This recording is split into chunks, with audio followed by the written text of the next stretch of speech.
Hello and good evening to our review session of 40 Days Ministries, documented number 124, done on December 29th, 2023. Today is August 30th, 2025, and we're looking back. This is the first in our review opportunities, because we've been reviewing.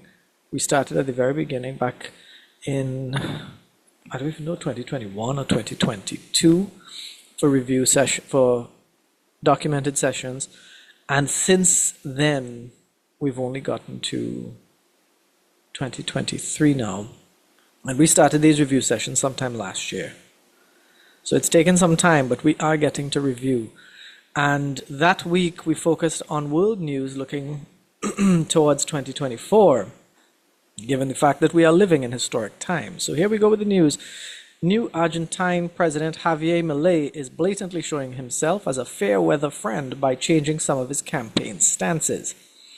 He was against working and trading with China before, but now that's softening as he goes from ideological free trade talk to doing more business with China. And let me explain this. Free trade means dealing with any and everybody, charging them zero taxes on their goods. If he deals with China, he will charge no taxes or low taxes on Chinese goods and higher taxes on other countries' goods. If I have to explain how that works, you'll need to grow up. And this is for the recording people who are watching this, because I'm sure everybody here in the live audience understands how this works. Excuse me. Chinese companies have been increasing their operations in lithium mining with Argentina, and they are overtaking Brazil as Argentina's largest trading partner. That's a big deal because Argentina and Brazil share a huge border, while China is an ocean and some away from Argentina. Argentina is hoping to see more interest from America, though, because Milei is against communism. And we have a reference news site, Deutsche Welle. On November 30th, Argentine Foreign Minister Diana Mondino confirmed that Argentina will be withdrawing its application to join BRICS. So it looks set to be a 10-nation group, as we were predicting. We mentioned BRICS in Docs 85, 114, and 120. Palestinian support for Hamas is growing. Palestine and other Muslim nations were notoriously reluctant to accept, they still are notoriously reluctant to accept Gaza refugees over the years, and their relationships with Hamas have not been openly friendly because Hamas is being regarded as a terrorist group by America and the EU.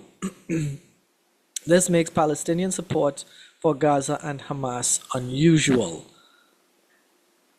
Just for our information, Palestinian Islamic Jihad Movement, PIJ, they are different from Hamas. The PIJ is focused on pan-Islamism, which was promoted by the Iranian revolutionary leader, Ayatollah Ruhollah Khomeini.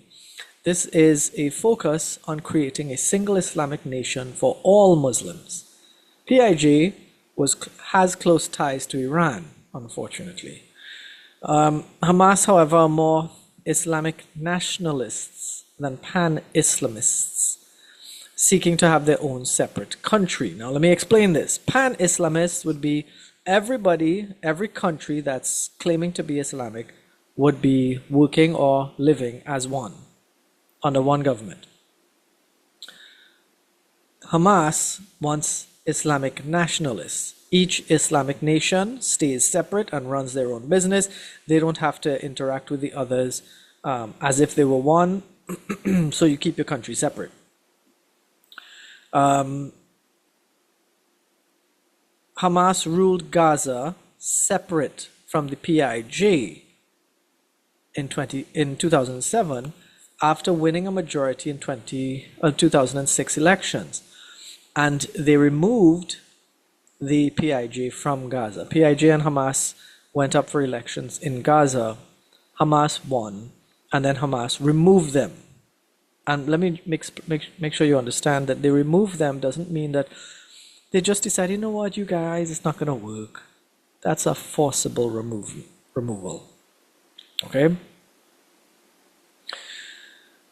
Hamas exiled leadership resides in Qatar in wealth and splendor, unlike the citizens who live in Gaza. PIJ is smaller and not as politically focused because it doesn't seek to take care of citizens of Palestine as much as it seeks to eliminate Israel. Hamas attacked Israel on October 7th, 2023, as we all know. Hours after Hamas did this, the PIJ did the same. Iran praised PIJ for their participation in the attack. US President has used presidential drawdown authority to arrange for $250 million in weapons, ammunition, and medical supplies from Pentagon stockpiles to be sent to Ukraine in what is described as the last aid package to be sent, unless Congress allows for more money to be allocated to that war.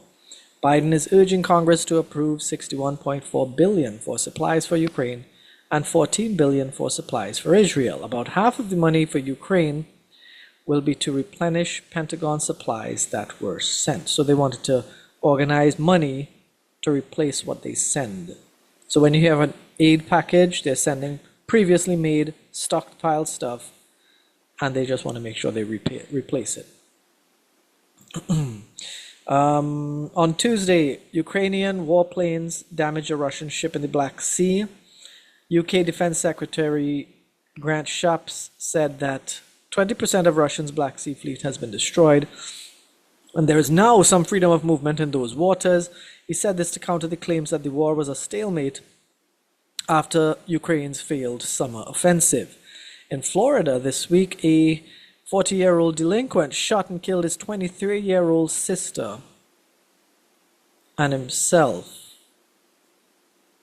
Shot and killed his 23-year-old sister, and he himself was shot. So I'll put a comma here.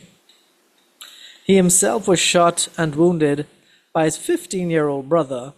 Get this, because the brothers were arguing over Christmas gifts. And the sister, who was shot and killed, was holding her 6-month-old baby, trying to intervene to quell the argument. This was included here. Remember this being included because I wanted to show just how corrupt and twisted people get. And it's not about the Christmas thing. It's just people now are so focused on everything else. Selfishness prevails. Just a little closure here on the Antichrist, because there is no Antichrist number 8. There are commonly held rumors that are unfounded about the Antichrist. So if someone says confidently that he or she knows him or anything about him, please ask for scriptural reference. And if there is no scripture to back them up, it doesn't count. It's good to be open to quality theology, but be careful, because many people are deceivers out there, not giving theology. They're giving opinions, they're giving guesses, they're giving hearsay, and they're just making stuff up to get attention. Okay? What you're seeing on screen here, these would be other little notes that I made for possible sessions. Oh boy.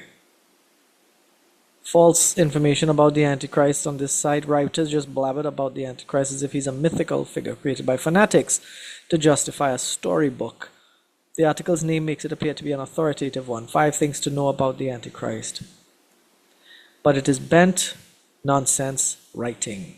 It has no foundation in scripture, so we need to be careful what we eat and feed our minds on. Okay? AmazingFacts.org tells us that the 10 horns of the fourth beast in Daniel represents 10 tribes of people that rose up and took out the Roman Empire. They became 7 nations that we know, and 3 don't exist as nations now, similar to 3 horns falling before the little horn, right?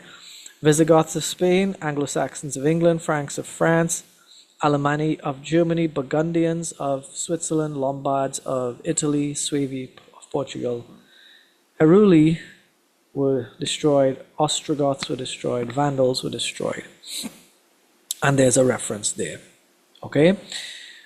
There are some Antichrist fact points. I will probably look at this in our next recorded session recap, because I don't think we did that